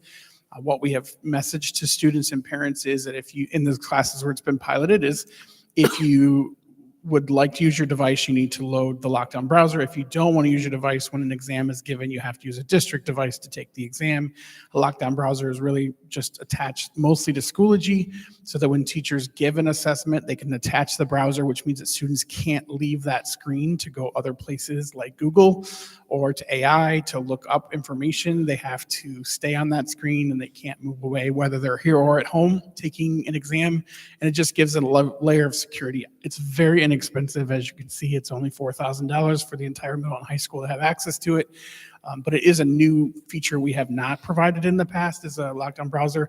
During our pilot, we've not had anybody concerned about loading it to their laptops. We have had a couple of times where we've given devices because in some instances, depending on their administrative settings, we can't get it loaded on unless mom or dad unlock those settings. So we just give them a Google Chromebook and have them take the exam that way. And then they can go home and say, Mom and Dad, I need you to download this software for me for next time. So it's not flawless by any means, but a step in the right direction. And the high school teachers who piloted it felt like it merited use going forward, especially as we continue to add more and more digital access. For just a point of clarification, when you're talking about assessment, you're talking about a classroom test, like a biology test. Could be a or quiz or test given in Schoology or online in any format. So a lot of our online textbooks are integrated into Schoology, and some of them have tests already built in. Okay. Anytime they open one of those tests, we already use lockdown browsers as required by the state. DRC and the College Board have lockdown browsers when we give them MSTEP or PSAT or SAT. Those are automatically required by the state. This is just adding another layer to our personal assessments so that when students are taking them online, that way teachers can have confidence in moving to online assessments more without having to worry about kids using AI or Google to go out and find that information and copy and paste, because there are a lot of, there's really not much that AI couldn't answer for them. So we don't want them to be able to access that while they're taking assessments online. Well, plus they can't screenshot and share the test with a friend. Will this be only at the high school, or will also be using at the middle school as well? We don't anticipate it being used at the elementary because it's not really a necessity, but it will be available to middle school. We didn't pilot it there because we were limited on how many users, and we frankly had a majority of our interest at the high school level. So it's already built into Schoology, and some people may even have seen it there. But what will happen now is if we sign a contract, it'll just be pushed out, and then we'll provide some support for teachers who don't know how to use it. It's a 10-minute training. It's not a complicated tool to add into your assessments if you want to. All right, any other questions? That sounds great. So we have a motion properly presented by Dr. Campbell-Voitel and supported by Ms. McIntyre, I believe I heard. All those in favor? Aye. Any opposed? All right, lockdown browser it is. Moving on to number 14, our GRBS contract extension. Dr. Campbell-Voitel. Yes. I bring forward motion 122 that the board authorize a contract extension for GRBS for the 2024-25 school year as presented. Support. All right, so we have a motion properly presented by Dr. Campbell-Voitel and supported by Ms. Stewart. Background on this one, Mr. Zoff? Just real quick, so this is, we have an annual contract with GRBS, and what we try to do basically is trying to achieve some non-personnel efficiencies for next year, some cost reductions in those areas. And one of the things that came to light is we currently do nightly desk washing across all the buildings in the district, and so that was a practice that was instituted during COVID. We've retained that, but now we're just to reassess whether we want to continue doing that or not. So the savings for actually, prior to COVID, it was once a week. We proposed to return that to that level once a week at the secondary buildings. We could do it at the elementary buildings as well. I did try to reach out to the elementary principals. There was some concern about kind of, moving away from the nightly desk washing.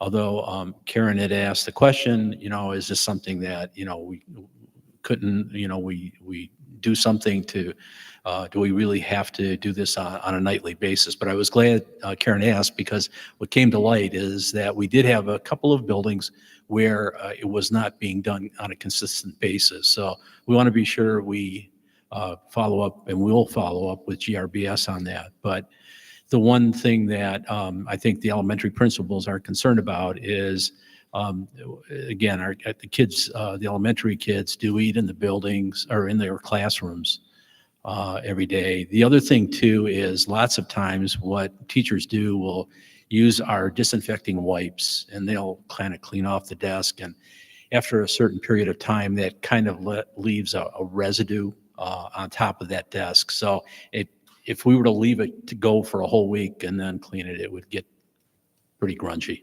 So we're proposing go ahead and continue with the nightly desk washing at the elementary level, but taking advantage of the savings to return to once a week at the secondary level. And again, the savings of about $184,000 is significant. And so we'll do it and watch it this year, and get back with GRBS to make sure that it's being done on a consistent basis nightly. The other factor we discussed in finance was just about in elementaries, you got kids eating their breakfasts at their desks, which is a little bit different than kind of what happens otherwise. And so, with food, it kind of gets messier. And so we thought that we would continue with the everyday, but recognizing if for some reason down the road, if we determined we don't need it, we could always reduce it. But for now, it's, the breakfast was kind of like, that can get messy. Let's maintain it. So just for point of clarification, that's why I asked about that, because as a first grade teacher many years ago, I mean, if your kid makes a mess on a desk, you don't just like leave the crumbs, you wipe it up right then. So I thought, well, you're probably going to clean that up. But I really appreciated the clarification regarding the residue and making sure that, it's getting the proper clean each night. So thank you for looking into that and reaching out to the principals. Yeah. So, Thank you. Mike, I had one final question, and apologies, I didn't bring it up in finance, but I thought that I had read the original contract proposal from GRBS was for 3 years, but we always seemed to hold them to a single-year contract. Is that right? The original proposal for next year that they gave us, Yeah, it seems like I saw that was a 3-year. Yes. We're Thank seeking you. a 3-year. Thank Kim for mentioning that. So what GRBS had proposed was basically, I think it was a 2.3% was the original proposal and it would cover 3 years. It would be in effect for that period of time. With the savings that we'll generate now from returning to the once a week desk washing at the secondary level, that has come down obviously. And so it is a 3-year commitment on their part. So. Oh, it is? Yes. Okay. Yep. All right, thank you. All right, any other questions? All right, all those in favor? Aye. Any opposed? All right, motion passes. Thank you for that. That brings us to number 15. Any added agenda items, Ms. Irving? Nope. Anybody else? All right. All right, that brings us to our second of 2 opportunities for public comment. I do not have any cards up here. Public comment going once, going twice. 17 on our agenda. Questions, comments from board members? Here it is. Oh, geez. So, Michael, if you want to grab the mic, maybe, or not. This is a note or in a letter that I never wanted to see on my chair when I walked into my office, and it was upside down, but please. Well, I think the time has come. So this yesterday, I mentioned to Dr. Weber and Rebecca, and mentioned to my staff this morning that I am going to retire effective August 31st. So I'll be here throughout the summer. You'll have to deal with me through that period of time, but I've really, truly enjoyed my time here in Northville. I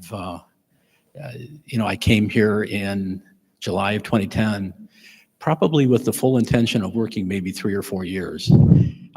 It'll be 14 years now in July. So while I can pretty decent with numbers, not very good with time, I guess. But I've got I have 3 children. Fortunately, they all live in the area. My youngest son, who has 5 little ones, with the oldest being 11, it looks like he may be taking a position out of state. And so I would like to be available. My wife and I would like to be available to help him kind of get settled in and just have the flexibility to spend some long weekends with them and that kind of thing. So anyway, I just want to thank the board. I mean, throughout my entire time here, I've really been blessed with the support of all the board members who I've had the opportunity to work for, and really the superintendents from Dr. Wismerski to Mary Kay to Dr. Weber. I've learned a lot. I kind of mentioned in my letter that, each in their own way. I've learned, coming into schools from the private sector, I had a lot to learn, frankly. And I've learned a lot from them, not only, about school operations, but about leadership and about commitment and about character. So I really appreciate, the superintendents I've had the opportunity to work with, the staff. I've always felt very supportive, the community. I was thinking the other day that, gosh, going back to 2011 when we did our first sinking fund, we've now done 3 sinking funds, we've done 2 bond programs, we've done 2 operating millage renewals. And in each and every one of those elections, our community has fully supported the school district, and hopefully, really with the team that I've been blessed to work with, the building administrators, my own team, the business office, the operations, Steve Banchero, Carrie Morfino, and food service, really a fantastic group of leaders. And, I just hope that, when I reflect back, when I leave, that I think through our collective contributions, I would say, hope I'm leaving Northville in a little bit better position than we were in 2010. So again, I wanted to thank the board and for your continued support, trust, and confidence, because it means a lot. It really does. So thank you. And I'll be around here till the end of August. And I mentioned to Dr. Weber that I'll, certainly give it 100%, and whatever I can do to help make it a seamless transition, I'll do so. So it's a great job, a great community. I'm sure these guys, Brian and Rebecca, are going to get flooded with good applicants. So anyway, fingers crossed there. But thank you very much. Before my colleagues, we get into, I'm sure everyone has a lot to say. I'm just hoping that this isn't the last time that we get to celebrate you, Mike, and discuss you and hear from you before you leave in August. I think I can speak for everyone that we don't want this moment right here now to be the one and only time we get to talk about how wonderful and grateful we are for you. I just want to put that out there now. I want to make this like a month-long celebration. This Yes. Yeah, the summer of Mike. Yes. This isn't the Mike's Off tour. Yes, exactly, your Tony Eras tour. tour. No. Maybe let's Thank not you, get Karen. ahead of ourselves here. I mean, this all sounds all well and nice, and I appreciate you're leaving in August, but can we do a hard pass on this and say no to this? Right? I vote no. I vote no. Yeah. I was tempted to do it earlier. This solidifies it. No, we will have time Yeah. to prepare our thoughts and get our heads around this. And I can say for the third floor, the reaction I see in Sarah right now is the reaction that all of us have had today. It's just, Mike, we have more down the road to talk about, but you and I met 20 years ago at U of M Dearborn getting our MPA, and you're even a far better person than I thought back then. It's just amazing. I think whether it's Rebecca or Aaron, Megan, Beth, myself, like if we ever have a person that we just need to check our thinking, it's always Mike. just clear-headed and gets it. So Glad get you us out brought- of here before we start crying. Glad you brought that up. Dr. Weber's right. 20 years ago, we were in a program, a Master's of Public Administration program at U of M Dearborn. And I was still working at Ford at the time. And so I was planning a transition to schools. And because it was toward the end of my career at Ford, and I wanted to do something a little different in my second career. So knowing nothing about schools and nothing about public finance. And so I was trying to listen. And every time RJ would come and sit by me,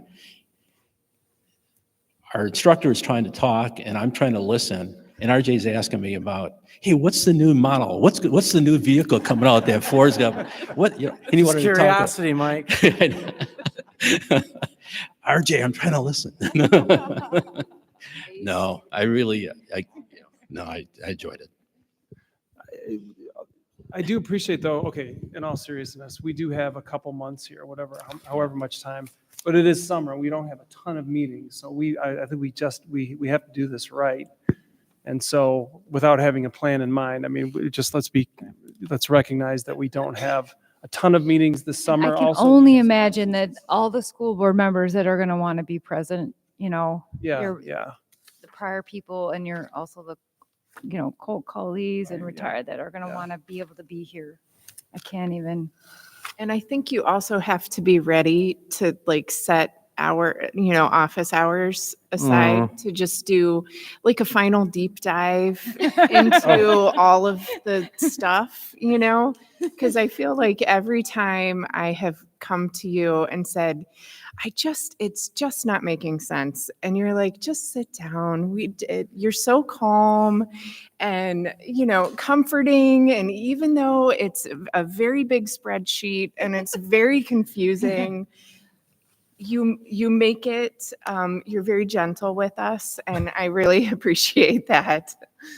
Yeah, I agree that for me, I think we met as I was deciding to run for the board. And I was like, I mean, the finances, I can think in numbers, I can understand some of the financial side of things, but public finance and school finance it's a lot different than running my own small business or, you know, charging things on my credit card, just kidding. But really the way that you helped me find my own confidence to say, okay, I can learn this skill and be effective as a trustee and then treasurer to continue to support an incredible community. I just am very grateful. I just want to say this for the community, but I don't think the community realizes what a stalwart Mike has been for us. You know, he joined us 14 years ago, kind of the transition from Len to Mary Kay, and we went right into almost going bankrupt, right? And so someone who really understood finances, even though it might not have been school finances, but really understood the principles, understood about how to make plans and you know, kind of protected us during a very, very, very tenuous period. And really brought us to what I think was about 7 or 8 years ago, we had a bond rating was equivalent to the state of Michigan. That means we were considered so solid from a financial standpoint that the state of Michigan couldn't get loans cheaper than we got, right? And that says a lot about, you know, what we've done. If the community has read about, you know, districts around the state, Ann Arbor is in serious trouble, right? They're $26 million in the hole, or $20 million in the hole. Wayne Westland just has an issue. They've kind of put their superintendent on probation, but it's a lot about money. We looked at West Bloomfield, and through all of that, you know, we were literally nearly bankrupt, down to 2% in our fund balance. And, you know, Mike came on board, was calm, and we, you know, step by step, inch by inch, but we pulled ourselves out of that and made us a very strong district and has kept us that way. And, you know, I don't think the public understands how important that is. We're a $90 million business, and people need to understand that. And so, you know, to have those financial controls and have those planning capabilities and keeping us, you know, on the dotted line and moving forward is not a small task. And so, Mike, you have taken us from hell, so to speak, and moved us to, one of the best financially run districts in the state. No questions, asked, and every past treasurer over these last 14 years, I will tell you, will swear to that one up and down. So thank you for your support, and thank you for being one of the big pieces to help get this district to where we are today. It is going to be really tough shoes to fill, but thank you, Mike. Yeah, thank you, Jim, because I knew having you on the board right now to have the historical perspective is really important right now, and it'll be wonderful to have you and Sarah during this transition. No, it is. And I was just, to your point, I mean, and I think Ann Arbor really highlights is like having that importance of feeling trustworthy, but not just that, but going after every dollar. How much you've worked with Mr. Boffman and Ms. Peck, like making sure we can get every dollar there is out there for us to grab and utilize to the best that we can for our district. It's that combination of those two things that, I mean, I can't even imagine the task ahead of us. Well, and I think the leadership, and we can save all of this for the big hurrah. Yes, in 3 we're months. But practicing. I think the other thing that the public might not keep in mind is the depth of expertise on his team and the year after year of Plant Moran audits where we get a clean bill of health, which is really, is the standard by which our operations are held to. And that's a leader, a very skilled team that works like, well-oiled machine, and it's got the stamp of approval from our auditors annually. So, there's a lot of pieces to the excellence. I also want to say that, and you heard through the comments, the approachability. The word that's in my mind is the humility of a sharp as a tack, excellent professional. But because of that critical excellence that you have in your, in your mind, you are so humble with us as when we come trying to learn a little bit more about how the economy of the district runs. And so you make us comfortable. And I hope it's going to be hard to clone you. It's going to be hard, but we've got a great HR. Please keep the sensibilities in. Some people call those soft skills. That always kind of annoys me because I think that those are critical skills for being a good leader on such an important, component of our district. So you got to find someone who's as lovely as Mike Zoff. Thank you, Kim. I just want to say that, we have 850 employees in this district, and every one of them make contributions, and every one of them help bring the district to where we're at. It's not me. It's not one person. It's, it's Aaron getting grants, Beth getting grants. It's, the hiring that's done by HR, the quality people that we have, the knowledge that, Steve Banchero knows about operations, and Deb Converse knows about, an audit process and how to work its way through it. And Carrie Morfino, how to do all these comes together, and it's like an orchestra. And I'm not the leader. I kind of sit back and listen to the music. But it's really these folks, and it's amazing what they do. So yeah, I want to, and again, really with your support and the board's support, that's how it all works, and the community support. So thank you all. All right, more to be said on this for sure. Anything else? Any other questions, comments from board members before we adjourn? I will say that for the second time in 156 years, our baseball team will be playing in the Final Four, and they play at Michigan State University Thursday at 2:30. All right. Go Stains. Great meeting. Thanks to the technology team for setting us up like you always do. Round of applause for you guys. Thank you so much for everything that you do. Don't mention it enough. And thank you everyone for being here tonight. I'll call us adjourned now at 8:38. Thank you. Awesome.